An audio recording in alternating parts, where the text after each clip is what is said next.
आइए हम अपनी बाइबल में कुलुसियों की पत्री अध्याय 2 को खोलें। पौलुस कुलुसी नगर कभी नहीं गया था। उसने उस कलीसिया के विषय में एपफ्रास के मुंह से सुना था। एपफ्रास वहां का पास्टर था और उसने ही कुलुसी के मसीह विश्वासियों के मसीह के प्रति प्रेम एवं विश्वास के विषय में पौलुस को सूचित किया था। उसने पौलुस को कहा वहां फल रही झूठी शिक्षाओं के विषय में भी सूचना दी थी। इसलिए पौलुस उन्हें इन शिक्षाओं से सावधान रहने के लिए ये पत्र लिखता है। वह अध्याय 2 के पहले पद में लिखता है, मैं चाहता हूं कि तुम जान लो कि तुम्हारे और उनके जो लौदीकिया में हैं और उन सब के लिए जिन्होंने मेरा शारीरिक मुंह नहीं देखा है, मैं कैसा परिश्रम करता हूं। पौलुस यहां अपनी आंतरिक संघर्ष तथा उनके प्रति अपने प्रेम की चर्चा करता है और उनसे भेंट करने की इच्छा प्रकट करता है। यद्यपि उसने उन्हें देखा नहीं था, वह उनके लिए बहुत अधिक चिंतित था। उसकी चिंता का कारण वे झूठी शिक्षाएं थी जो उस कलीसिया में महामारी के रूप में फैल रही थी। मैं नहीं जानता क्यों, परंतु ऐसा प्रतीत होता है कि झूठ और झूठी शिक्षाएं चील के पंखों पर उड़ती है और सत्य कछुए की पीठ पर सवार होकर चलता है। झूठी शिक्षाएं कितनी तेजी से संसार में फैलती हैं। ऐसा प्रतीत होता है कि मनुष्य का झुकाव झूठी शिक्षाओं के प्रति अधिक है, इसलिए वह सत्य के अनुकरण से दूर भागता है। जैसे पौलुस के युग में था, वैसे ही आज भी संपूर्ण विश्व में मनुष्य इस भ्रम जाल में फंसा हुआ है। इसलिए पौलुस को बड़ी व्यथा और महान चिंता थी तथा वह एक बड़े बोझ का आभास कर रहा था। जिन्हें कभी पौलुस ने साक्षात नहीं देखा, उनके लिए पौलुस की यह प्रार्थना है कि दूसरी आयत में उनके मनों में शांति हो और वह प्रेम से आपस में गठे रहें और वे पूरी समझ का सारा धन प्राप्त करें और परमेश्वर पिता के भेद को अर्थात मसीह को पहचान लें। कुलुसे की कलीसिया में फैलने वाले झूठी शिक्षाओं में एक थी ग्नोस्टिक विचार।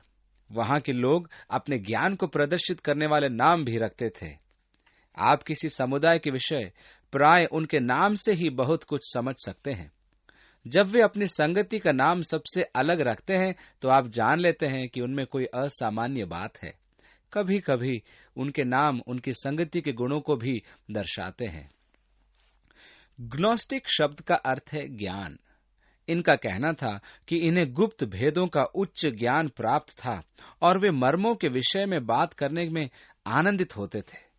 यदि आप इन मर्मों को समझना चाहते थे तो आपको उनके समुदाय का सदस्य बनना आवश्यक था और वे सदैव एक ही शब्द अलापते थे, मर्म।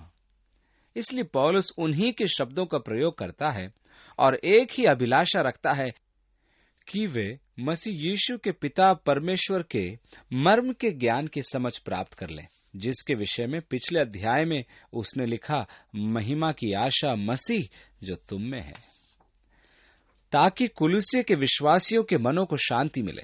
दूसरी बात कि वे प्रेम में गठे जाएं। ये कैसी अद्भुत अवस्था होती है जब कलीसिया मसीह के प्रेम में गठी होती है और वह फिर परिपूर्ण आशा के धन का अनुभव करती है। ये एक दुखदाई बात है कि अनेक मनुष्य अपने अधिकांश मसीह जीवन में अपने उद्धार के वास्तविक आश्वासन से रहित और उस आश्वासन को प्राप्त करने के संघर्ष में लगे रहते हैं। मुझे अनेक वर्षों तक ये विश्वास ही नहीं था कि मैं उद्धार पा चुका हूं। मैं प्रत्येक रविवार वेदी के निकट जाता था कि अपने उद्धार की पुष्टि करूं। इसी कारण यूहन्ना ने अपनी पहली पत्री में लिखा, मैंने तुम्हें जो परमेश्वर के पुत्र के नाम पर विश्वास करते हो इसीलिए लिखा है कि तुम जानो कि अनंत जीवन तुम्हारा है। ये कैसी आशीष है जब हम संपूर्ण आश्वासन प्राप्त कर लेते हैं, जैसा कि एक अंग्रेजी गाना कहता है, blessed assurance Jesus is mine. और यही वह पूर्ण आश्वासन है जिसका अनुभव पौलुस चाहता था कि वे करें। अब प्रश्न ये उठता है कि मुझे किस प्रकार संपूर्ण आश्वासन प्राप्त हो सकता है। यह तब ही हो सकता है जब मैं परमेश्वर की दया और उसके अनुग्रह में भरोसा रखकर विश्वास के द्वारा मसीह यीशु के माध्यम से आता हूं। यदि मैं अपने प्रयत्नों तथा कर्मों पर निर्भर होकर धर्मी बनना चाहूं तो मुझे यह संपूर्ण आश्वासन कभी प्राप्त नहीं होगा। इसीलिए स्वाभाविक है कि वे जो परमेश्वर के साथ कर्मों के द्वारा संबंध रखते हैं, वे उद्धार के संपूर्ण आश्वासन से वंचित रहते हैं। जब तक आप परमेश्वर के अनुग्रह तथा मसीह में अपने स्थान को समझ नहीं लेते, तब तक आप उस संपूर्ण आश्वासन का आनंद नहीं ले सकते। पौलुस की मनोकामना है कि कुलुस्से की कलीसिया इस संपूर्ण आश्वासन को प्राप्त करे और साथ ही उस वास्तविक मर्म के ज्ञान एवं स्वीकरण को प्राप्त करे। मर्म की बात तो यहाँ यह है कि मसीह जो मुझ में है वही मेरी महिमा की आशा है, अर्थात मसीह यीशु द्वारा किया गया कार्य जो मेरे जीवन में है। क्योंकि ये ग्नोस्टिक सदैव उच्च ज्ञान तथा समझ एवं बुद्धि के विषयों में बातें किया करते थे। और पौलुस घोषणा करता है 3 आयत के अंदर, जिसमें बुद्धि और ज्ञान के सारे भंडार छिपे हुए हैं।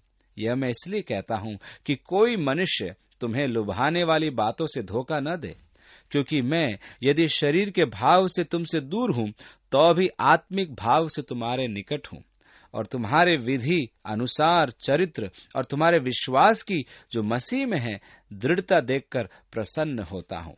यहां पौलुस कहता है, मैं वहां शारीरिक रूप से उपस्थित नहीं हूं, परंतु आत्मिक भाव से वहां उपस्थित हूं। अनेक विश्वासी ऐसे हैं जो इस प्रकार आराधना में उपस्थित होते हैं, अर्थात आत्मा में होकर, न कि देह में, और जो कहते हैं, ओ मेरे भाई, मैं आपके साथ अपनी आत्मा में उपस्थित हूं। बड़ी अच्छी बात है, परंतु यदि संपूर्ण कलीसिया ऐसा ही करने लग जाए तो आराधना में एक भी व्यक्ति उपस्थित नहीं होगा और हमें कलीसिया बंद करनी पड़ जाएगी, और तब फिर कलीसिया के अस्तित्व की आवश्यकता ही नहीं रहेगी। परंतु पौलुस ने कहा 5वीं आयत और 6ठी आयत के अंदर, मैं तुम्हारे विधि अनुसार चरित्र और तुम्हारे विश्वास की जो मसीह में है दृढ़ता देखकर प्रसन्न होता हूं। सो जैसे तुमने मसीह यीशु को प्रभु करके ग्रहण कर लिया है, वैसे ही उसी में चलते रहो। मेरे लिए यहाँ एक रुचिकर बात यह है कि यहाँ लोगों को अपने मूल का ध्यान कराया गया है, अर्थात जब तुमने प्रभु यीशु मसीह को ग्रहण कर लिया तो उसमें चलते रहो। वे जो झूठी शिक्षाओं को बढ़ावा देना चाहते हैं, वे गैर मसीहियों को नहीं अपितु विश्वासियों को ही भरमाते हैं। अर्थात ये झूठे शिक्षक अविश्वासियों के बीच अपनी शिक्षा का प्रचार नहीं करते। वे पापियों का नहीं अपितु धर्मियों का शिकार करते हैं। वे समुद्री तटों पर जाकर अपनी शिक्षाओं की घोषणा नहीं करते। वे कलीसियाओं में जाकर घुसपैठ करते हैं और तब कहते हैं, देखो मैंने ये नया दर्शन पाया है। या क्या आपने परमेश्वर के इस नए भविष्यद्वक्ता के बारे में सुना है? या फिर इस नए विचार के विषय में क्या कभी आपने प्रकाशन प्राप्त किया है? यही कारण है कि उनको उनके आरंभ का ध्यान दिलाया गया है। वे जो सुसमाचार पर आधारित सच्ची सेवा द्वारा भटके हुओं को प्रभु यीशु में लाते हैं, वे वास्तव में सुसमाचार के सत्य द्वारा ही प्रेरित किए जाते हैं। सच्चाई तो यह है कि सुसमाचार का वास्तविक प्रभाव है भटके हुओं को प्रभु के पास लाना, जबकि झूठी शिक्षाओं के प्रचारकों के साथ ऐसा नहीं है। वे परजीवी बनकर रहना चाहते हैं। वे कलीसिया से भिन्न ही सोचते हैं। हमारी सेवा वास्तव में भटकों में नहीं है। हमारी सेवा कलीसिया तक ही सीमित है। वह सत्य जो हमें बांटना है वह कलीसिया तक ही सीमित है। यही कारण है कि पौलुस उनका ध्यान आरंभ की ओर आकर्षित करता है कि मसीह यीशु को ग्रहण करने के पश्चात उसमें ही चलते रहो। इन नए प्रकाशनों से भरमाए न जाओ जिनका इन अंतिम दिनों में खुलासा हुआ है। सत्य तो यह है कि हमें सत्य के इन नए सिद्धांतों की आवश्यकता नहीं है। हमारे लिए जो आवश्यक है वह यह है कि हमें प्रमाणित सत्य के नए अनुभव प्राप्त हों। परमेश्वर ने अपने वचन में हमें भक्ति के लिए आवश्यक सब कुछ दिया है। परमेश्वर के वचन में सब कुछ है और हमें किसी नए दर्शन की आवश्यकता नहीं है। हमें केवल परमेश्वर के वचन के प्राचीन सत्य के नए अनुभवों की आवश्यकता है। इसीलिए सावधान, कोई आपको आकर्षक शब्दों द्वारा न भरमाए। अब क्योंकि आपने मसीह को ग्रहण कर लिया है तो उसकी सी चाल चलो, उसी में अपनी जड़ें दृढ़ रखकर विकसित होते जाओ। मसीह ही आधार है, वही हमारी नींव है और वही एकमात्र है जिस पर हम निर्माण करते हैं। हमारे जीवन का केंद्र मसीह यीशु ही होना चाहिए। 7वीं आयत, और उसी में जड़ पकड़ते और बढ़ते जाओ, और जैसे तुम सिखाए गए वैसे ही विश्वास में दृढ़ होते जाओ और अत्यंत धन्यवाद करते रहो। अर्थात अपने आरंभ की ओर। आपका आरंभ मसीह यीशु में है। आपको सिखाया गया है कि अपने उद्धार के लिए तथा पापों की क्षमा हेतु मसीह यीशु पर विश्वास रखो। उस धर्मी होने की अवस्था को जो आपको आपके विश्वास के कारण परमेश्वर ने प्रदान की है, उसे अपने कर्मों द्वारा उन्नत बनाने का प्रयास मत करो। 8वीं आयत, चौकस रहो कि कोई तुम्हें उस तत्व ज्ञान और व्यर्थ के धोखे के द्वारा अहेर न कर ले, जो मनुष्यों के परंपराई मत और संसार की आदि शिक्षा के अनुसार है, पर मसीह के अनुसार नहीं। यहां 2 चेतावनियां हैं। एक तो यह है कि वे मधुर शब्दों द्वारा आपको भरमाकर मसीह की केंद्रीयता से दूर करेंगे, और दूसरा तत्व ज्ञान अर्थात व्यर्थ के छल द्वारा पथभ्रष्ट करेंगे, जबकि यह तो केवल मनुष्यों की परंपरा है। सत्य तो यह है कि मसीह हमारे अनुभव का केंद्र है, और 9वीं आयत में लिखा है, उसमें ईश्वरत्व की सारी परिपूर्णता सदैव वास करती है। वही सब कुछ है, वही सर्वे सर्वा है। उसी में ईश्वरत्व की सारी परिपूर्णता सदैव वास करती है। अब एक सत्य जिसका तत्वज्ञानी इंकार करते हैं वह है परमेश्वर ने देह धारण किया, या दूसरे शब्दों में यीशु का ईश्वरत्व। पौलुस अगले पद में इस सत्य की पुष्टि करता है, और तुम उसी में भरपूर हो गए हो। हे पिता, हमारी सहायता कर कि हम जाने कि तू मसीह में भरपूर है। तेरी धार्मिकता भरपूर है, तेरा उद्धार परिपूर्ण है। अब आप उसमें कुछ नहीं जोड़ सकते, आप उसमें परिपूर्ण हो गए हैं। मैं परमेश्वर को प्रसन्न करने के अपने समस्त प्रयासों में कितनी बार यह प्रतिज्ञा करता हूं कि मैं अधिक अच्छा व्यक्ति बनूंगा। मैं परमेश्वर से कितनी प्रतिज्ञाएं करता हूं, प्रभु मैं अधिक से अधिक प्रार्थना करूंगा, मैं बाइबल अध्ययन का समय बढ़ा दूंगा, प्रभु मैं धार्मिकता में उन्नति करूंगा, मैं इस हफ्ते धर्मी बनूंगा। मैं अपने प्रयत्नों और कर्मों के आधार पर प्रयास करता रहता हूं कि मैं परमेश्वर के सामने ग्रहण योग्य और धर्मी ठहरूं। मेरे जीवन में यह एक सतत संघर्ष रहता है।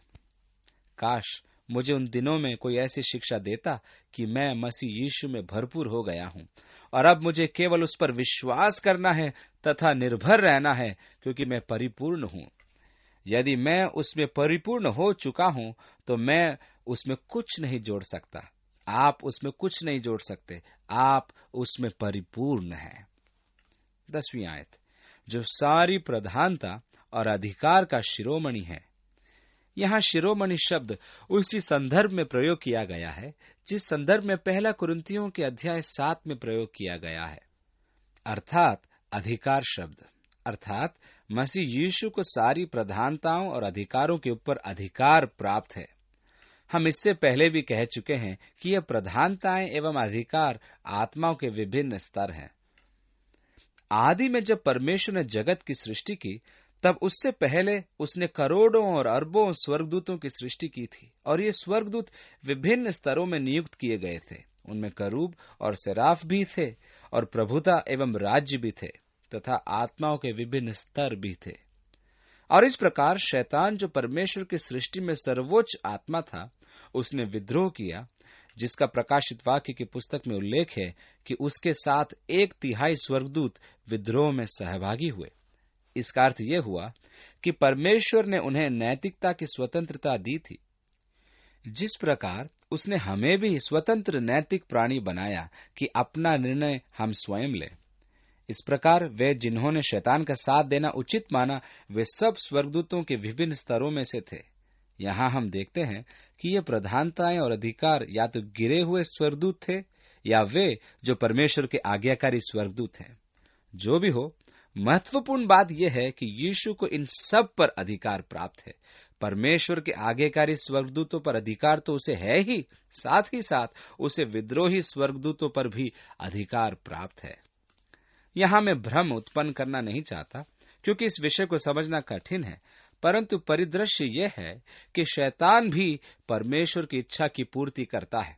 कहने का अर्थ यह है कि वह उसी उत्तरदायित्व की पूर्ति कर रहा है जो परमेश्वर ने उसे दी है।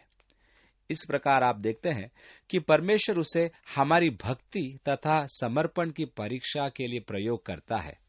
यदि शैतान न होता तो परमेश्वर जो सर्वज्ञानी है वह भी और हम भी अपने भक्ति का मूल्यांकन नहीं कर पाते। परीक्षा और प्रमाणिकता का उद्देश्य यह है कि आखिरकार हमें लाभ पहुंचे। सच्चाई तो यह है कि परमेश्वर को नहीं अपितु हमें यह समझना है कि हम क्या हैं।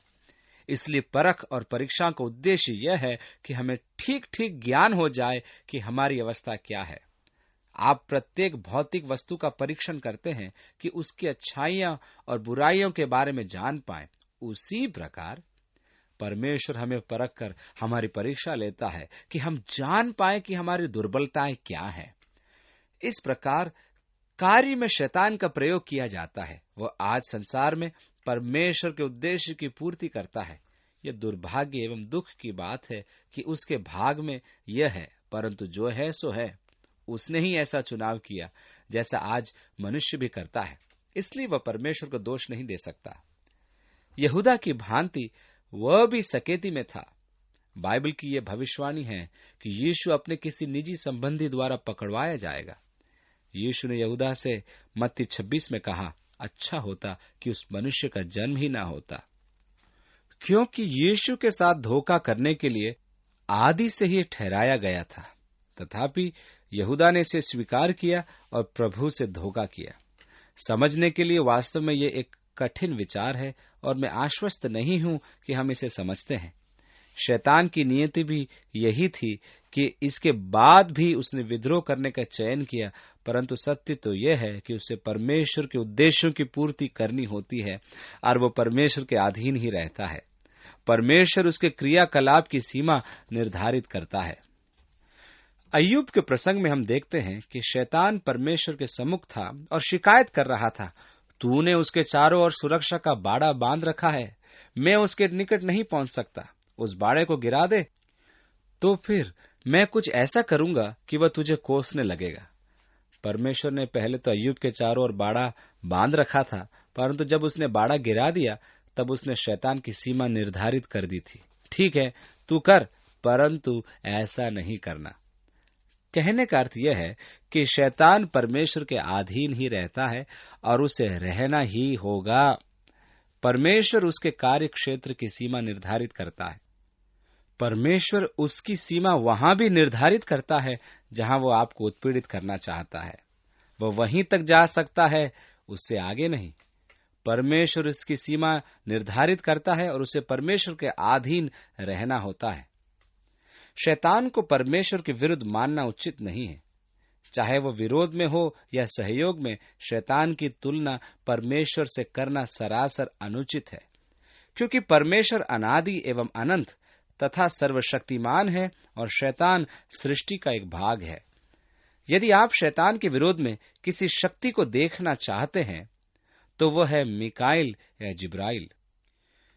ये वे स्वर्गदूत हैं जो परमेश्वर के प्रति निष्ठावान हैं और जिनका पद स्वर्गदूतों में सबसे बड़ा है।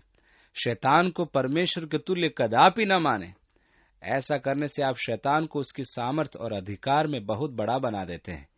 वह तो निर्धारित सीमाओं में ही कार्य करता है। परमेश्वर उसके कार्यों की सीमा निर्धारित करता है। इस प्रकार समस्त प्रधानताएं एवं अधिकार मसीह यीशु के अधीन हैं। वह समस्त प्रधानताओं और अधिकारों का शिरोमणि है।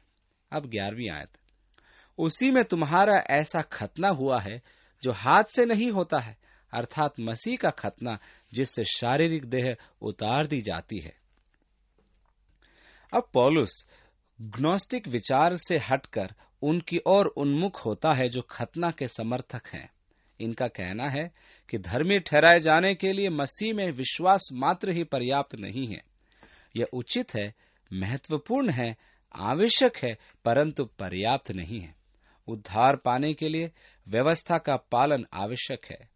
मसीह यीशु में विश्वास मात्र ही पर्याप्त नहीं है। इसलिए पौलुस कहता है, तुम उसमें भरपूर हो गए हो। यही परिपूर्णता है और यही हमारे लिए पर्याप्त है। तुम्हारा खतना हो चुका है, जो कि व्यवस्था के अनुसार शारीरिक नहीं है, परंतु तुम्हारा खतना सच्चा है जो मसीह यीशु में है। तुमने शारीरिक जीवन का त्याग कर दिया है। यहाँ यहूदियों की एक दुखद त्रासदी थी कि वे आत्मिक अनुभव की अपेक्षा शारीरिक अनुभव पर निर्भर करते थे। यद्यपि उनका शारीरिक खतना हो गया था, फिर भी वे दैहिक जीवन अर्थात सांसारिक जीवन पर ध्यान लगा रहे थे, जिसके कारण पौलुस उनके खतना कराने के उद्देश्य को अर्थहीन बताता है और उस संसार का संपूर्ण खंडन करता है। पौलुस के कहने का अर्थ यह है कि शारीरिक जीवन का संपूर्ण त्याग किया जाए। दूसरे शब्दों में, दैहिक विधियों का पालन आवश्यक नहीं है। इसलिए पौलुस कहता है कि अन्य जातियों ने यदि दैहिक जीवन का त्याग करके आत्मिक जीवन अपना लिया है तो खतना का प्रतीकात्मक उद्देश्य पूर्ण हो गया है और उन्हें खतना करने की आवश्यकता नहीं, क्योंकि परमेश्वर मनुष्य के मन को देखता है। पौलुस यहाँ इसी सत्य की पुष्टि में कहता है कि सच्चा खतना मेरे मन के स्वभाव का होता है और यह तब ही संभव है जब मैं सांसारिक जीवन से मन फिराकर आत्मा का जीवन व्यतीत करता हूं, जो मसीह यीशु में विश्वास और सामर्थ द्वारा प्रदान होता है। और इस प्रकार परमेश्वर की दृष्टि में मेरा खतना माना जाता है, अर्थात मैं परमेश्वर के सम्मुख आत्मा का जीवन व्यतीत करने के लिए अलग किया जा चुका हूं और यही परमेश्वर देखता है। संस्कारों और सांसारिक प्रथाओं का दुर्भाग्य यह है कि मनुष्य अधिकतर प्रथाओं को यथार्थ का स्थान प्रदान कर देता है। बपतिस्मा की प्रथा में कितने मनुष्य हैं जो उसे यथार्थ का रूप प्रदान कर देते हैं। जैसा कि पौलुस यहाँ कहता है, बपतिस्मा की प्रथा वास्तव में पुराने दैहिक जीवन की मृत्यु है, जिससे कि मैं मसीह यीशु में पुनरुत्थान प्राप्त करूं और आत्मा का जीवन व्यतीत करूं। यही इसका सच्चा अर्थ है। अब यदि मैं बचपन में पानी के छिड़काव या युवावस्था में डुबकी प्राप्त कर चुका हूं और मेरा जीवन पहले की तरह चल रहा है, तो मैं पुराने जीवन में ही पड़ा हुआ हूं। इस प्रकार यह प्रथा मेरे लिए अर्थहीन हो जाती है, जबकि मुझे आत्मा में होकर आत्मा का जीवन व्यतीत करना है, जो मसीह में नया जीवन है। मान लीजिए कि मेरा उद्धार सहारा रेगिस्तान में हुआ, जहां पानी बहुत कम है, कि मैं डुबकी का बपतिस्मा नहीं ले पाया, तो इसका अर्थ यह नहीं हुआ कि मसीह में मेरा नया जीवन अपूर्ण रह गया। यह तो आत्मा का जीवन है। पतरस ने अपनी पहली पत्री उसके 3 अध्याय 21वीं आयत में कहा, बपतिस्मा यीशु मसीह के जी उठने के द्वारा अब तुम्हें बचाता है। उससे शरीर के मैल को दूर करने का अर्थ नहीं है, परंतु शुद्ध विवेक से परमेश्वर के वश में हो जाने का अर्थ है। और उसी के साथ बपतिस्मा में गाड़े गए और उसी में परमेश्वर की शक्ति पर विश्वास करके, जिसने उसको मरे हुओं में से जिलाया, उसके साथ जी भी उठे। और उसने तुम्हें भी, जो अपने अपराधों और अपने शरीर की खतना रहित दशा में मुर्दे थे, उसके साथ जिलाया और सब अपराधों को क्षमा किया। ये 12वीं आयत थी। यहां पौलुस दोनों प्रथाओं की तुलना कर रहा है कि दोनों एक ही सत्य के प्रतीक हैं। यहूदियों की प्रथा में खतना करने का अर्थ होता था कि मैं शरीर की अपेक्षा आत्मा का जीवन व्यतीत करूंगा। एक मसीही जन के लिए बपतिस्मा भी यही दर्शाता है कि पुराना जीवन जो शरीर के अधिकार में था मर चुका है और अब नया जीवन आत्मा के अनुसार है। पुराना जीवन गाड़ा जा चुका है और अब मैं आत्मा के अनुसार नया जीवन व्यतीत करता हूं। दोनों संस्कार एक ही सत्य के प्रतीक है। यहूदियों का खतना तथा मसीह विश्वासियों का बपतिस्मा दोनों ही सत्य में निहित है। ये शारीरिक अधिकार नहीं है, ये वास्तव में मेरे मन में होने वाला काम है, जो यथार्थ में मेरे जीवन से संबंधित है। दूसरे शब्दों में हम इस प्रकार कह सकते हैं कि खतना रहित अर्थात पाप में मरे हुए तुम्हें पापों की क्षमा प्रदान करके प्रभु अपने साथ जिलाता है, क्योंकि उसने तुम्हारे समस्त पापों को क्षमा कर दिया है। इफिसियों के अध्याय 2 में इसी से संबंधित एक पद है, और उसने तुम्हें भी जिलाया जो अपने अपराधों और पापों के कारण मरे हुए थे, जिनमें तुम पहले इस संसार की रीति पर और आकाश के अधिकार के हाकिम अर्थात उस आत्मा के अनुसार चलते थे, जो अब भी आज्ञा न मानने वालों में कार्य करता है। यह मेरा प्रिय विषय है, हमारे सब पापों को क्षमा किया और विधियों का वह लेख जो हमारे नाम पर हमारे विरोध में था मिटा डाला। मसीह यीशु में विश्वास के कारण आपके पुराने जीवन में किए गए हरेक पाप क्षमा कर दिए गए हैं। परिणाम स्वरूप आपका प्रत्येक पाप और प्रत्येक अपराध मिटाया जा चुका है। मात्र यही नहीं, यहूदी मत समर्थक व्यवस्था के आदेश, शब्द का पालन तथा खान पान के नियम अर्थात क्या खाएं क्या न खाएं तथा विभिन्न रीतियों को कुलुसियों के मसीही विश्वासियों पर थोप रहे थे। इसलिए पौलुस अगली आयत में लिखता है, यीशु ने विधियों का वह लेख जो हमारे नाम पर और हमारे विरोध में था मिटा डाला और उसको क्रूस पर कीलों से जड़कर सामने से हटा दिया है। इस प्रकार हम देखते हैं कि विश्वासियों के लिए व्यवस्था मसीह में पूरी हो जाती है। व्यवस्था आपको कदापि धर्मी नहीं ठहरा सकती। व्यवस्था तो मनुष्य को अपराधी ही निर्धारित कर सकती है। वह आपके विरोध में है क्योंकि वह आपको अपराधी घोषित करती है। अब यीशु ने इन हाथ से लिखे हुए आदेशों को जो हमारे विरोध में थे मिटा दिया है। इस प्रकार मैं अब व्यवस्था के अधीन नहीं हूं। मैं उस धार्मिकता के अधीन नहीं जो नियमों एवं विधियों के प्रभाव से मिलती है। मेरी धार्मिकता का मेरे कर्मों से कोई संबंध नहीं है। अब मेरा विश्वास ही मेरी धार्मिकता है। अब मेरा विश्वास मेरे कार्य निर्धारित करता है। यदि मैं कहूं कि मैं विश्वास रखता हूं और मेरे कार्य उसके अनुरूप न हो, तो मैं विश्वास की झूठी डींग भरता हूं और हमें कार्य करने हैं और ये विश्वास ही से उत्पन्न होंगे। इसका अर्थ यह हुआ कि मैं अपने कार्यों को अपनी धार्मिकता का आधार बनाकर परमेश्वर के सामने खड़ा नहीं हो सकता। मैं नहीं कह सकता मैं धर्मी हूं क्योंकि मैं दिन भर कई बार प्रार्थना करता हूं। मैं आपसे अधिक धर्मी हूं क्योंकि मैं बाइबल पढ़ता हूं और आप नहीं पढ़ते। कदापि नहीं। मैं अपने कार्यों के आधार पर धर्मी नहीं गिना जाता हूं। मेरे धर्मी होने का कारण है कि परमेश्वर ने यीशु में मेरे परिपूर्ण विश्वास के कारण मेरे लेखे में मेरे लिए धार्मिकता को लिख दिया है। अब क्योंकि मैं मसीह यीशु में विश्वास एवं आस्था रखता हूं, इसलिए मैं उसे जानना भी चाहता हूं।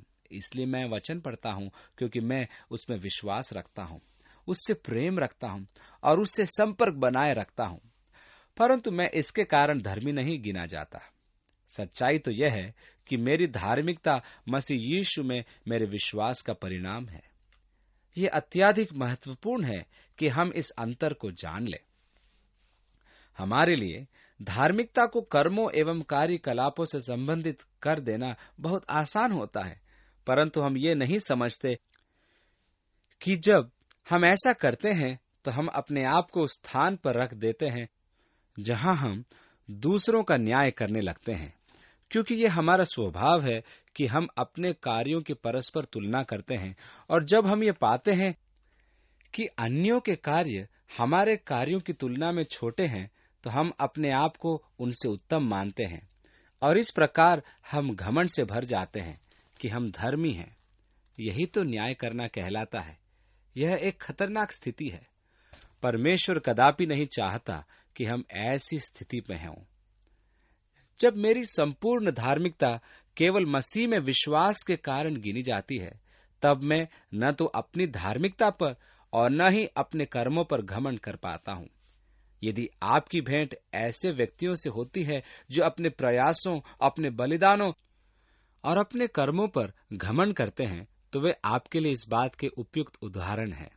अब आप देखिए कि परमेश्वर ने मेरे विश्वास के कारण धार्मिकता को मुझ में दिया है और यीशु के अतिरिक्त अन्य कोई मेरे घमंड का कारण नहीं है। इसलिए यदि आपकी भेंट ऐसे व्यक्तियों से हो जो सदैव कहते हैं कि यीशु कैसा भला है, यीशु कैसा अद्भुत है, ओह मैं प्रभु के बिना क्या करूंगी, प्रभु कैसा भला है, उसने मुझे कैसी आशीष दी है इत्यादि, तो आप समझ लीजिए कि मसीह यीशु में विश्वास के द्वारा धर्मी गिने जाने का क्या अर्थ होता है। क्योंकि ऐसे व्यक्ति प्रभु का गुणगान करते रहते हैं, न कि उनकी खुद की उपलब्धियों का। तो हम देखते हैं कि यीशु ने मनुष्य को व्यवस्था के दासत्व से मुक्त कर दिया और व्यवस्था के न्याय को अपने ऊपर लेकर क्रूस पर चढ़ गया और कीलों से जड़ गया।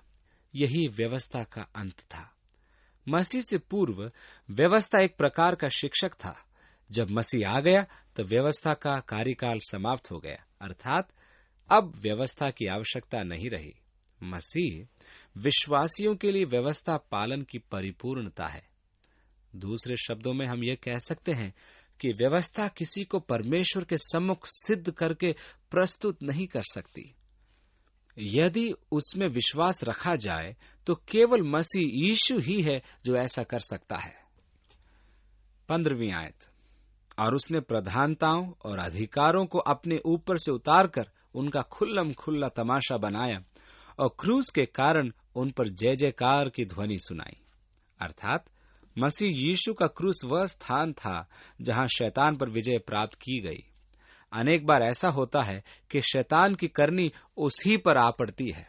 वह न तो सर्वव्यापी है और न ही सर्वज्ञानी, और वह अपने ही खोदे हुए गड्ढे में गिर जाता है। परमेश्वर उसकी चतुराई को उसी पर डाल देता है। हम यूसुफ के जीवन में देखते हैं कि उसके भाइयों ने उसे दास होने के लिए मिस्रियों को बेच दिया था। यहां आप देखेंगे कि वह मिस्र में गया और दासत्व में बेचा गया। बाद में वह फिरौन के सामने लाया गया और उसने उसके स्वप्न का अर्थ बताया और वह मिस्र का प्रधानमंत्री बन गया। जब उसके भाई अनाज लेने मिस्र आए तब उन्होंने पहचान लिया कि यह वह तो उनका भाई यूसुफ था जिसे उन्होंने धोखा दिया था। वे अत्यधिक भयभीत हुए और उन्होंने कहा, अब तो हम फंस गए, ये निश्चय ही बदला लेगा। उसने कहा, देखो, इस बात से मत डरो कि मैं तुमसे बदला लूंगा। मैं मानता हूं कि तुमने तो बुरा चाहा था, परंतु परमेश्वर की इच्छा थी कि इससे भलाई उत्पन्न हो। इसी प्रकार परमेश्वर अनेक बार शैतान की बुरी युक्ति को भलाई में बदल देता है। इससे यह सिद्ध होता है कि परमेश्वर शैतान की बुराई को मनुष्यों के लिए भलाई में बदल देता है। शैतान अपनी योजना को लागू करके सोचता है, आहा, मैंने सारा इंतजाम कर लिया है, परंतु परमेश्वर एक ही झटके में सब कुछ विपरीत कर देता है और शैतान लज्जित हो जाता है। हामान को आत्मविश्वास था कि वह यहूदियों का नाश कर देगा और सदैव के लिए उनसे मुक्ति पा लेगा, परंतु हुआ यह कि वही पुरुष जिसके कारण हामान सब यहूदियों से क्रोधित था, राजा का सम्मानित व्यक्ति ठहरा और हामान को उसके रथ के आगे यह घोषणा करते चलना पड़ा, यह वो पुरुष है जिसे राजा सम्मानित करना चाहता है। देखा आपने कि किस प्रकार हामान ने मुंह की खाई। उसने मोर्देकाई के लिए 90 फुट ऊंचा फांसी का फंदा बना रखा था ताकि सब लोग उसे फांसी पर लटका हुआ देखें। उसके विचार में यह था कि यहूदी तो मारे जाएंगे, परंतु इस मोर्देकाई की मृत्यु के लिए ऐसी विशेष व्यवस्था की जानी चाहिए। मैं उसे 90 फुट ऊंचे फांसी के फंदे पर ऐसा लटकाऊंगा कि सब उसे देखेंगे। परंतु हुआ यह कि वह स्वयं ही उस फंदे पर लटकाया गया। प्राय ऐसा ही होता है। शैतान ने भी मनुष्यों को यीशु के विरुद्ध करके उसे क्रूस तक पहुंचाया, परंतु वहां आकर वह स्वयं हार गया। क्योंकि हमने व्यवस्था का उल्लंघन किया था और व्यवस्था के हम दोषी थे, इसलिए हमारा दंड मृत्यु था। हम शैतान की सेवा में थे, इसलिए शैतान का हम पर अधिकार था। शैतान की सेवा की मजदूरी मृत्यु है, परंतु यीशु ने हमें व्यवस्था के श्राप से मुक्त कर दिया। उसने हमें शैतान के दासत्व से मुक्त करा दिया। उसने हमारा मूल्य चुका दिया। कहां? क्रूस पर। वो हमारे स्थान में मारा गया और इस प्रकार उसने हमारा मूल्य चुकाया। इस प्रकार उसने प्रधानताओं और अधिकारों का नाश किया। क्रूस पर उसने उन पर विजय प्राप्त की और अपने इस विजय का खुल्लम खुल्ला प्रदर्शन किया। 16वीं आयत, इसलिए खाने पीने या पर्व या नए चांद या सप्तों के विषय तुम्हारा कोई फैसला न करे। ये सब व्यवस्था के अनुरूप थे। वे कुछ प्रकार का मांस नहीं खा सकते थे। उन्हें मांस खाने के लिए पकाने की भी विधि का पालन करना होता था। उनके कुछ पवित्र दिन भी होते थे, जैसे नए चांद का सप्त, अन्य सप्त के दिन इत्यादि। पौलुस यहां कहता है, इन विषयों में कोई तुम्हारा न्याय न करे। मेरे और परमेश्वर के संबंधों में इनका कोई योगदान नहीं है। किसी विशेष भोजन शैली के कारण परमेश्वर से मेरे संबंध अधिक घनिष्ठ नहीं हो जाते। मैं खान पान में व्यवस्था पालन द्वारा धर्मी नहीं ठहरता। ओह, आप मांस खाते हैं? लज्जा की बात है। मैं कभी ऐसा मांस नहीं खाता। ऐसा प्रतीत होता है कि इस प्रकार मैं अधिक धर्मी बन जाऊंगा। इसलिए आज भी हम देखते हैं कि कुछ ऐसे व्यक्ति हैं जो खाने पीने में हमारा न्याय करते हैं। वे आज भी पवित्र दिनों अथवा सप्त के दिनों के संबंध में न्याय करते हैं। ये पवित्र दिन, सप्त के दिन, बलिदान आदि सब आने वाली बातों की परछाई थी, वे वास्तविकता नहीं थी। वे आने वाली बातों की छाया मात्र थी। वास्तविक सत्य तो यीशु है और उसकी देह है। यह सत्य तो मसीह ही का है। ये सब बातें प्रतिछाया थी। सप्त हमारे उस विश्राम की प्रतिछाया थी जो मसीह में हमें प्राप्त है। इसलिए मसीह ही हमारा सप्त है, वही हमारा विश्राम है। कहने का अर्थ है कि रविवारी आराधना या शनिवारी आराधना में कोई अंतर नहीं। सप्त का दिन परमेश्वर की प्रजा के लिए परमेश्वर के विश्राम का प्रतीक था, उस सच्चे विश्राम का जो हमें मसीह यीशु में प्राप्त है। व्यवस्था तो यीशु के कार्यों की प्रतिछाया थी। व्यवस्था इसलिए आवश्यक है कि हम पूर्ण रूप से ये जान लें कि हमारे पापों के लिए यीशु ने स्वयं का बलिदान करने के द्वारा कैसा अद्भुत कार्य किया। 18वीं आयत, कोई मनुष्य दीनता और स्वर्गदूतों की पूजा करके तुम्हें दौड़ के प्रतिफल से वंचित न करे। ऐसा मनुष्य देखी हुई बातों में लगा रहता है और अपनी शारीरिक समझ पर व्यर्थ फूलता है। कुछ ऐसे भी लोग होते हैं जो कहेंगे, परमेश्वर को क्यों छोटी छोटी बातों में परेशान करें, या परमेश्वर इन बातों में रुचि नहीं लेता है। इसलिए समझदारी यह है कि इस स्थान में एक प्रमुख स्वर्गीय संत है, वह आपकी मध्यस्थता करे तो उचित होगा, क्योंकि परमेश्वर निसंदेह उससे प्रेम करता है और उसकी बात अवश्य मानेगा। इस विचार से आप उस संत से याचना करते हैं कि वह परमेश्वर से आपकी सिफारिश करे, क्योंकि आप स्वयं अपनी विनती लेकर परमेश्वर के सामने आना नहीं चाहते हैं। यहाँ आप देखते हैं कि किस प्रकार आप जो परमेश्वर के अनुग्रह से दूर हैं, ऐसा सहयोग खोजते हैं कि आपकी मध्यस्थता की जाए।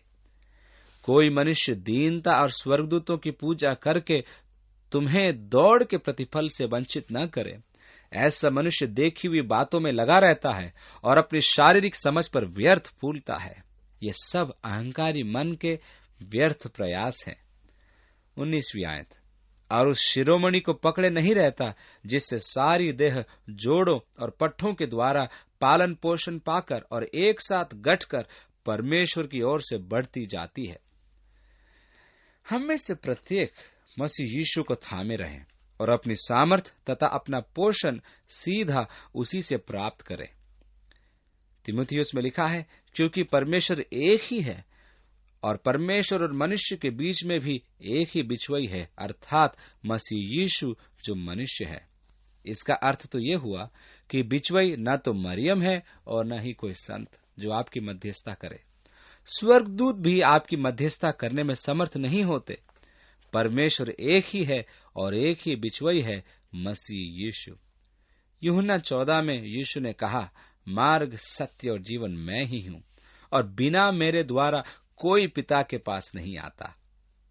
यदि आप संतों के माध्यम से भी पिता के पास नहीं पहुंच पाते हैं, तो आप एक और युक्ति खोजते हैं कि मरियम तो अपने पुत्र से कह सकती है कि वह पिता से बात करे।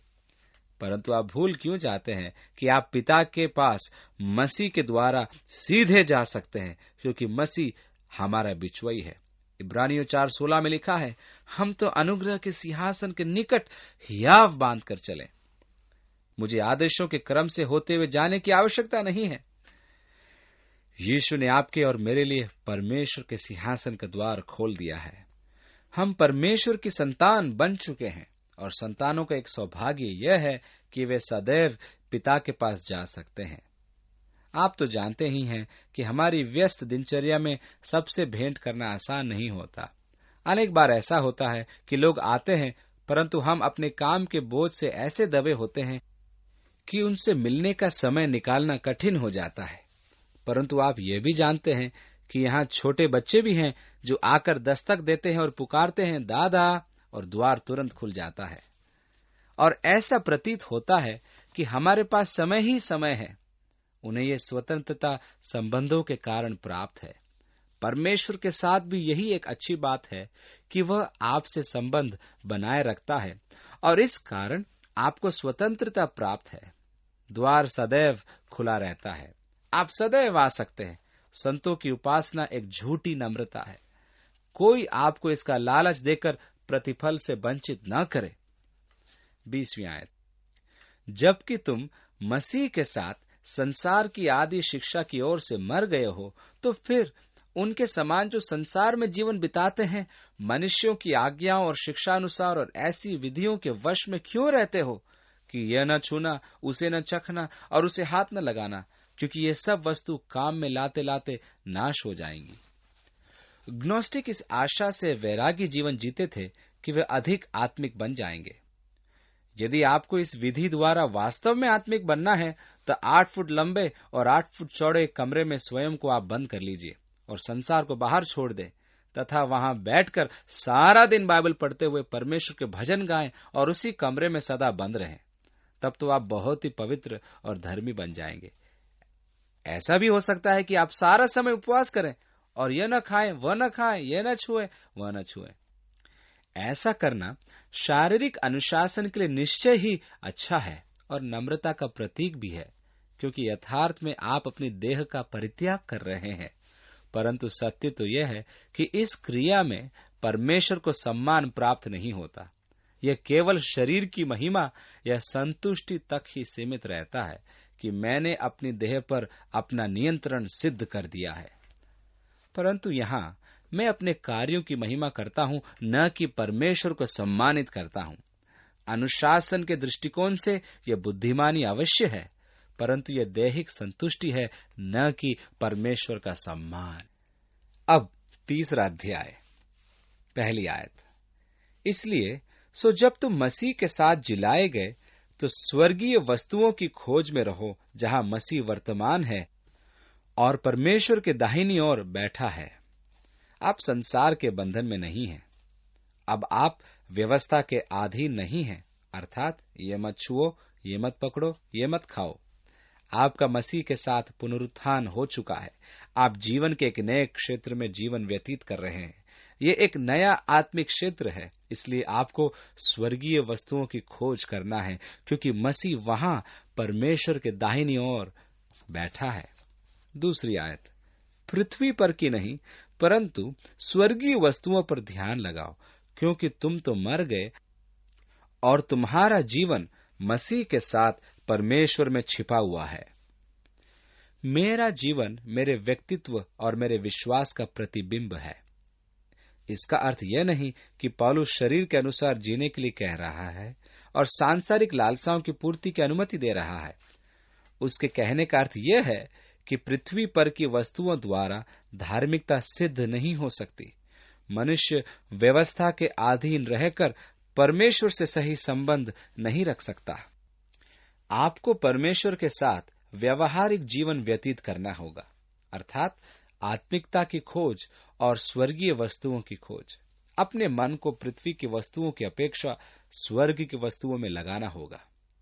पौलुस जो सिद्धांत हमें समझाना चाहता है वह यह है कि हम पृथ्वी की बातों के प्रति मरे हुए हैं, क्योंकि मैं मसीह के साथ क्रूस पर चढ़ाया जा चुका हूं, इसलिए मैं संसार के प्रति मर गया हूं। अर्थात अपने स्वार्थ से पूर्ण जीवन एवं आचरण के प्रति मैं पूर्ण रूप से मरा हुआ हूं। मुझे शारीरिक लालसाओं में जीवन व्यतीत नहीं करना है, क्योंकि मैं मर चुका हूं और मेरा जीवन मसीह के साथ परमेश्वर में छिप गया है। और अब मसीह में और परमेश्वर में ही मेरा जीवन है। 4 आयत, जब मसीह जो हमारा जीवन है। ध्यान दीजिए कि यह मर्म की कुंजी है। क्या आप कह सकते हैं कि मसीह मेरा जीवन है? पौलुस ने कहा था कि उसके लिए जीना मसीह है। मुझे यह प्रभावी व्यक्तित्व बहुत अच्छा लगता है। प्रकट होगा तब तुम भी उसके साथ महिमा सहित प्रकट किए जाओगे। यीशु फिर से आएगा। उसने कहा कि वह आकाश के बादलों में महान महिमा के साथ आएगा। प्रकाशित वाक्य 1 अध्याय 7 आयत में लिखा है, देखो वो आता है, हर एक आंख उसे देखेगी। प्रेरितों के काम 1 अध्याय 11 आयत में लिखा है, हे गलील के पुरुषों, तुम स्वर्ग की ओर निहारते क्यों खड़े हो? यही यीशु फिर से आएगा।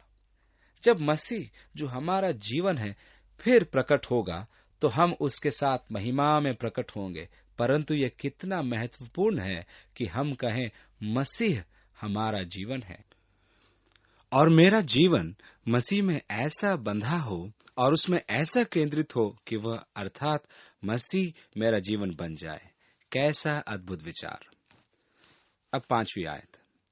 इसलिए अपने उन अंगों को मार डालो जो पृथ्वी पर हैं, अर्थात व्यभिचार, अशुद्धता, दुष्कामना, बुरी लालसा और लोभ को जो मूर्ति पूजा के बराबर है।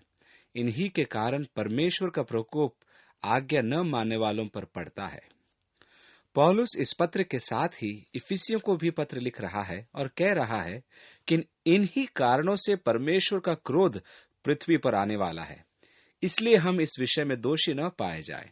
ये जान लो, वो कहता है, न व्यभिचारी, न अशुद्ध व्यक्ति, न लोभी व्यक्ति, क्योंकि वे सब मूर्ति पूजक के तुल्य होते हैं, इसलिए वे मसीह एवं परमेश्वर के राज्य में भागी नहीं होंगे।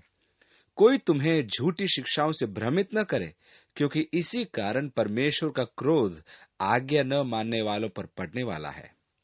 रोमियो अध्याय 1 और पद 18 में पौलुस कहता है कि परमेश्वर का क्रोध तो उन सब अभक्ति और अधर्म पर स्वर्ग से प्रकट होता है जो सत्य को अधर्म से दबाए रखते हैं।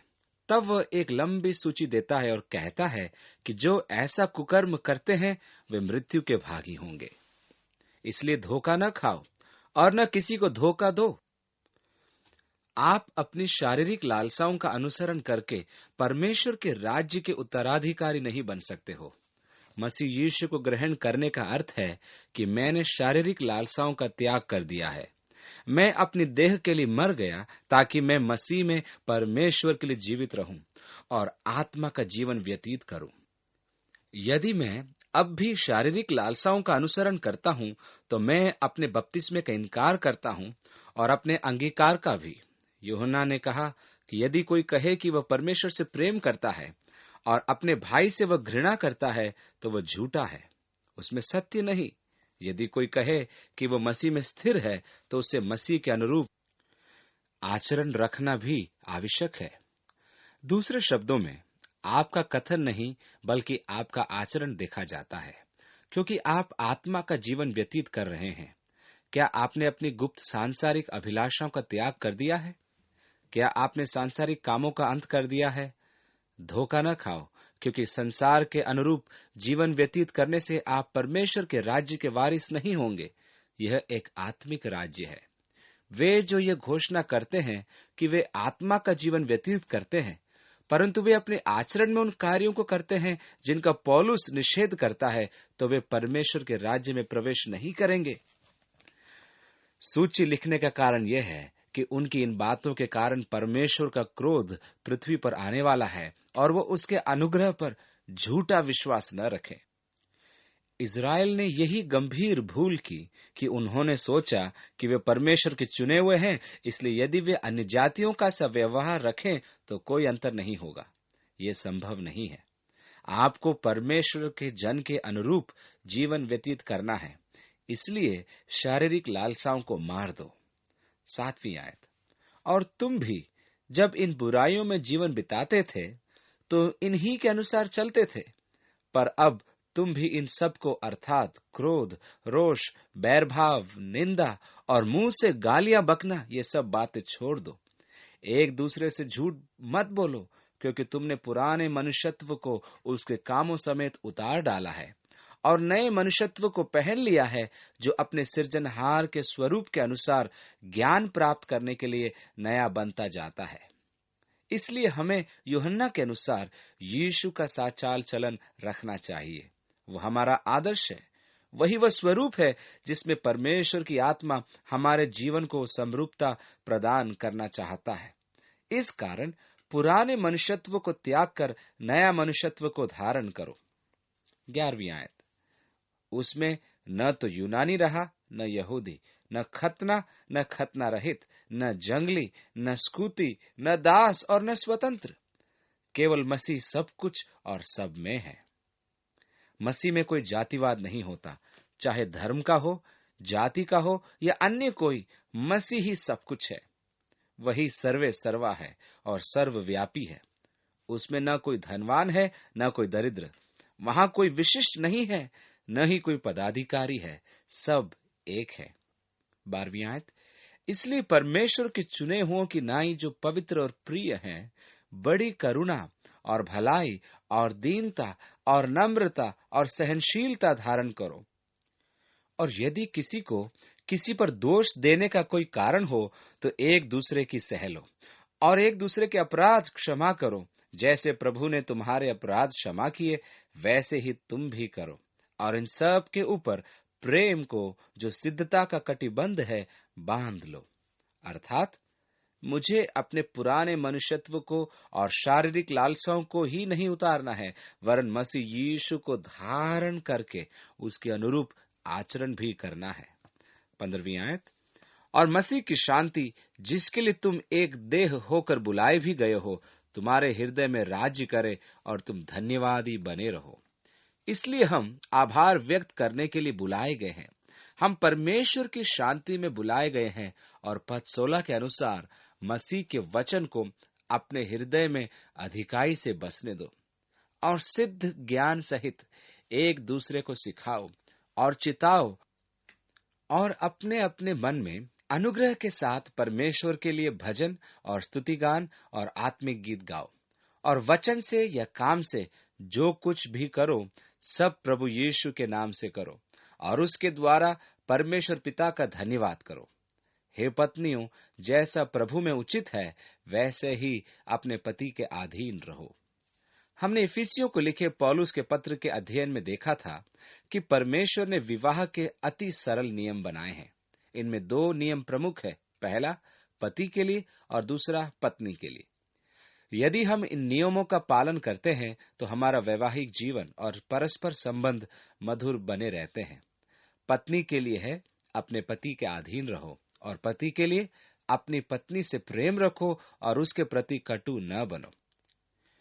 इसलिए पति अपनी पत्नियों से ऐसा प्रेम रखें जैसा मसीह ने कलीसिया से रखा। पत्नी को अपने पति के अधीन रहना है। ये दोनों नियम परस्पर संयोजित है। परमेश्वर जानता था कि एक पत्नी की सर्वाधिक आवश्यकता पति का प्रेम है, जो उसके लिए सर्वोपरि है। जब वह यह जान लेती है कि उसे सर्वोच्च प्रेम प्राप्त हो रहा है, तब वह सुरक्षा का आभास करती है और उसे उस सुरक्षा का बोध भी होता है, और तब उसका पति जो भी करता है उसके लिए सब ठीक है। इस प्रकार वह उसके अधीन रहने के लिए तैयार रहती है, क्योंकि वो जानती है कि उसका पति उससे बहुत अधिक प्रेम करता है, और वह कहती है, ठीक है मेरे प्रिय, जैसा तुम चाहते हो। परमेश्वर यह भी जानता है कि पुरुष की सबसे बड़ी आवश्यकता यह है कि वह महापुरुष कहलाए और सब अपने नियंत्रण में रखे। इस स्वभाव को चुनौती देने का अर्थ है समस्या को निमंत्रण देना। परंतु यदि यह भूमिका निभा ली जाए तो प्रेम के समस्त प्रदर्शनों के द्वार खुल जाते हैं। ओह मेरी प्रियतमा, मैं आज तुम्हारे लिए क्या क्या कर सकता हूँ। वह कैसी प्यारी है मेरी पत्नी, वह मेरे निर्णयों पर विश्वास रखती है। मैं उसे कैसे दर्शाऊं कि मैं उसकी कितनी सराहना करता हूं और उससे कितना प्रेम करता हूं। इस प्रकार जब पत्नी पति के अधीन हो जाती है तो पति को प्रेम प्रदर्शित करने में आसानी हो जाती है। परंतु जब वह विरोध करती है तो पति भी दर्शाता है कि वह शक्तिमान है। मुझे तेरी आवश्यकता नहीं, मुझे किसी की आवश्यकता नहीं, मैं स्वयं ही सब कुछ कर सकता हूं, मैं शक्तिमान हूं, मैं जो चाहूं कर सकता हूं। और इस प्रकार वह अपनी पत्नी के प्रति ठंडा पड़ जाता है। इसका परिणाम यह होता है कि पत्नी और अधिक असुरक्षित हो जाती है तथा वह अपना विरोध और बढ़ा देती है। ये निष्ठुर, पता नहीं मुझे प्रेम करता है भी कि नहीं। मेरी समझ में वह हर काम में मूर्खता ही दर्शाता है और इस प्रकार हम तो सब कुछ खो देंगे। उसका क्या, वो तो छोड़कर चल देगा। मैं जानती हूं वो ऐसा ही करेगा क्योंकि वो मुझसे प्रेम नहीं करता है। आपको ऐसा प्रतीत होता है कि उसकी हर बात को चुनौती दे। क्या तुम्हें विश्वास है? क्या तुम जानते हो तुम क्या कर रहे हो? शक्तिमान पुरुष कहेगा, मैं जानता हूं कि मैं क्या कर रहा हूं, मुझे अकेला छोड़ दो। और वह इस प्रकार पत्नी से दूर होता जाता है। इसलिए 2 नियम दिए गए हैं। पत्नियों, पति के अधीन रहो, और दूसरा, पति अपने पत्नी से प्रेम रखो। इस प्रकार आपके संबंध मधुर बने रहेंगे, क्योंकि पत्नी को प्रेम एवं सुरक्षा का आश्वासन प्राप्त होता है और वो जान लेती है ये मेरा पति है। और पति ऐसा शक्तिमान प्रतीत करता है कि ये मेरी पत्नी है। वो जानती है कि मैं सब काम ठीक करता हूँ। ये कैसा सुहावना अवसर होता है, मानो पृथ्वी पर स्वर्ग आ गया हो। कितना आसान है। आप कहेंगे, ठीक है, यदि मेरा पति जानता है कि वह क्या कर रहा है तो मेरे लिए कितना आसान होगा।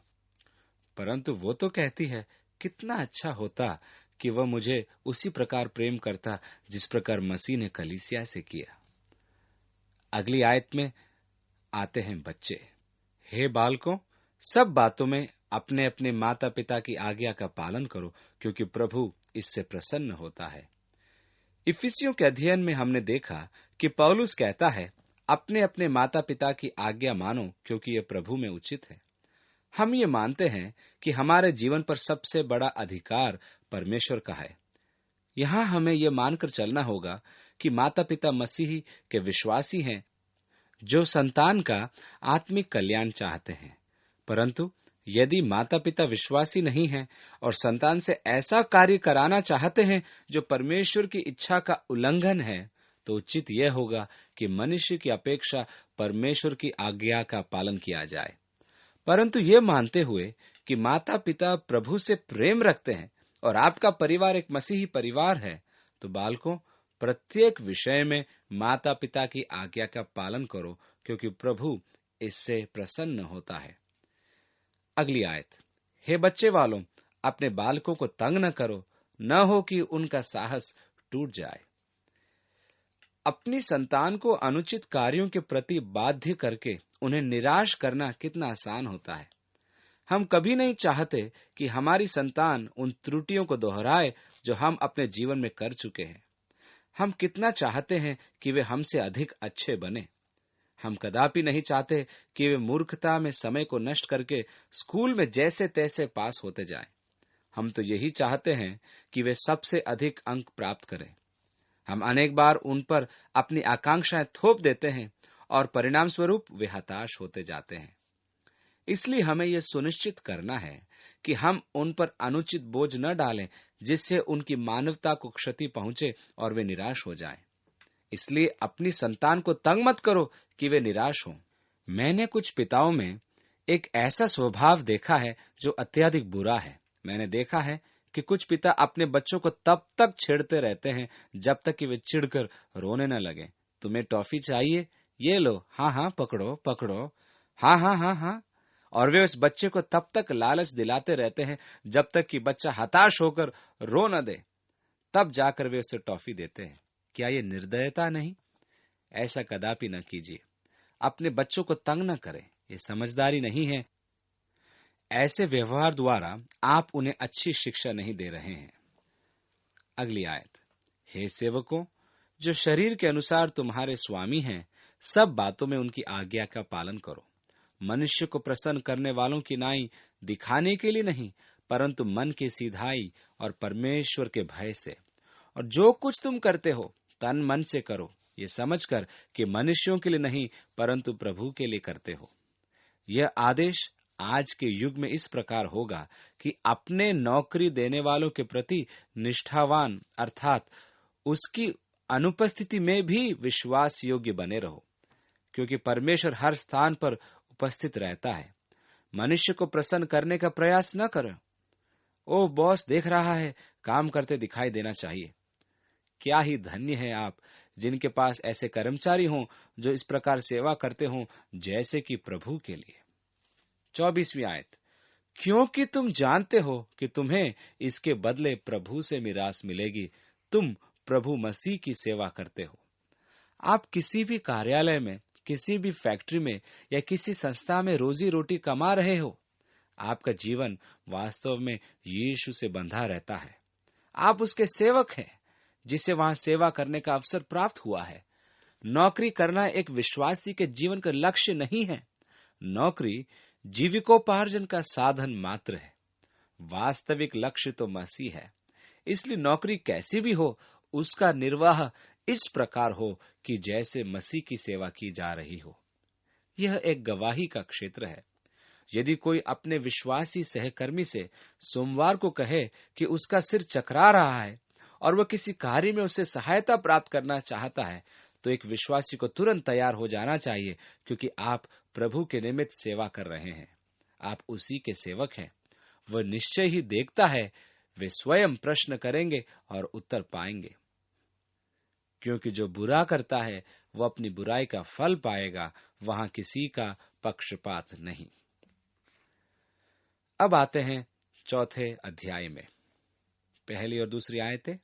हे स्वामियों, अपने अपने दासों के साथ न्याय और ठीक ठीक व्यवहार करो, यह समझकर कि स्वर्ग में भी तुम्हारा एक स्वामी है। प्रार्थना में लगे रहो और धन्यवाद के साथ उसमें जागृत रहो। प्रार्थना के मुख्य भाग हैं स्तुति, उपासना तथा आभार व्यक्ति। याचना एवं निवेदन भी प्रार्थना के ही भाग हैं। पौलुस ने प्रत्येक कलीसिया से अपने लिए प्रार्थना का निवेदन किया था। प्रत्येक पास्टर को प्रार्थना की आवश्यकता होती है। पौलुस चाहता था कि वे उनके लिए प्रार्थना करें, इसलिए वो लिखता है, हमारे लिए प्रार्थना करो। तीसरी आयत, और इसके साथ ही साथ हमारे लिए भी प्रार्थना करते रहो कि परमेश्वर हमारे लिए वचन सुनाने का ऐसा द्वार खोल दे कि हम मसीह के उस भेद का वर्णन कर सकें जिसके कारण मैं कैद में हूं। बंदीगृह में भी पौलुस की एक ही आकांक्षा थी कि परमेश्वर सुसमाचार के लिए वहां भी द्वार खोल दे, जिससे कि वो परमेश्वर के महिमा में सत्य की घोषणा कर पाए। प्रचार के परिणाम स्वरूप ही वो बंदीगृह में था। चौथी आयत, और उसे ऐसे प्रकट करूं जैसा मुझे करना उचित है। अवसर को बहुमूल्य समझकर बाहर वालों के साथ बुद्धिमानी से बर्ताव करो। अपने समय को अनर्थक बातों से मुक्त कराकर प्रत्येक गवाही के अवसर को हमें मूल्यवान समझना है। हमारे पास इतना समय नहीं है कि व्यर्थ की बातों में समय लगाया जाए। छठी आयत, तुम्हारा वचन सदा अनुग्रह सहित और सलोना हो कि तुम्हें हर मनुष्य को उचित रीति से उत्तर देना आ जाए। हमें अपनी जीभ को नियंत्रण में रखते हुए मधुर वचन बोलना चाहिए, जिससे कि प्रत्येक शब्द के द्वारा मसीह की गवाही हो। पहला पत्रस 3:15 में पत्रस कहता है, जो कोई तुमसे तुम्हारी आशा के विषय में कुछ पूछे तो उसे उत्तर देने के लिए सदैव तैयार रहो, इसलिए तुम्हारे वचन अनुग्रह से पूर्ण हो। हे परमेश्वर, हमारी जीभ को वश में रखने में हमारी सहायता कर। 7वीं आयत, प्रिय भाई और विश्वास योग्य सेवक तुकिकुस, जो प्रभु में मेरा सहकर्मी है, मेरी सब बातें तुम्हें बता देगा। तुकिकुस ने पत्र लाकर कलीसिया को दिया था। पौलुस ने एक ही साथ 3 पत्र भेजे थे। वे पत्र इफिसुस की कलीसिया को, कुलुसी के कलीसिया को और लौदीकिया के कलीसिया को संबोधित किए गए थे, और उसमें निर्देश दिया गया था कि इन पत्रों का आदान प्रदान किया जाए। कुलुसी के कलीसिया को यह पत्र पढ़ना था और उसके बाद लौदीकिया को लिखी गई पत्र को भी पढ़ना था। तुकिकुस के विषय में लिखी गई बातें उसके चरित्र का वर्णन करती है कि वो पौलुस का प्रिय भाई, एक विश्वास योग्य सेवक और पौलुस के साथ प्रभु में उसका सहकर्मी भी था। कैसा उत्कृष्ट वर्णन यह है। 8वीं आयत, उसे मैंने इसलिए तुम्हारे पास भेजा है कि तुम्हें हमारी दशा मालूम हो जाए और वो तुम्हारे हृदयों में शांति दे, और उसके साथ उनेसिमुस को भी भेजा है। उनेसिमुस फिलेमोन का दास था, जो अपने स्वामी का धन लेकर भाग गया था, परंतु पौलुस के संबंध में आकर उसने रोम में मसीह यीशु को ग्रहण कर बपतिस्मा ले लिया था। इसका अर्थ यह हुआ कि पौलुस एक और पत्र भी भेज रहा था, जो उनेसिमुस के हाथों फिलेमोन के लिए था। इस पत्र में पौलुस फिलेमोन से निवेदन कर रहा है कि उनेसिमुस को स्वतंत्र कर दिया जाए। यही पत्र व पुस्तक है जो फिलेमोन के नाम से बाइबल में है। 9वीं आयत, जो विश्वास योग्य और प्रिय भाई और तुम ही में से है, ये तुम्हें यहाँ की सारी बातें बता देंगे। अरिस्तर्खुस, जो मेरे साथ कैदी है, और मरकुस, जो बरनबास का भाई लगता है, जिसके विषय में तुमने आज्ञा पाई थी कि यदि वो तुम्हारे पास आए तो उससे अच्छी तरह व्यवहार करना। पौलुस के मन परिवर्तन के पश्चात बरनबास ही था जो तरशीश जाकर पौलुस को लाया था, और उसी ने पौलुस को अंताकिया की कलीसिया से जोड़ा था। पौलुस यूनानी संस्कृति से भली भांति परिचित था। कलीसिया भी अन्य जातियों के मध्य सेवा हेतु ऐसे ही व्यक्ति की खोज में थी। वो पौलुस के साथ प्रथम प्रचार यात्रा पर भी गया था। उनके साथ उसकी बहन का पुत्र मरकुस भी था, परंतु वो घबरा कर लौट आया था। इसलिए जब दूसरी प्रचार यात्रा पर बरनबास ने उसे ले जाना चाहा, तो पौलुस ने इनकार कर दिया।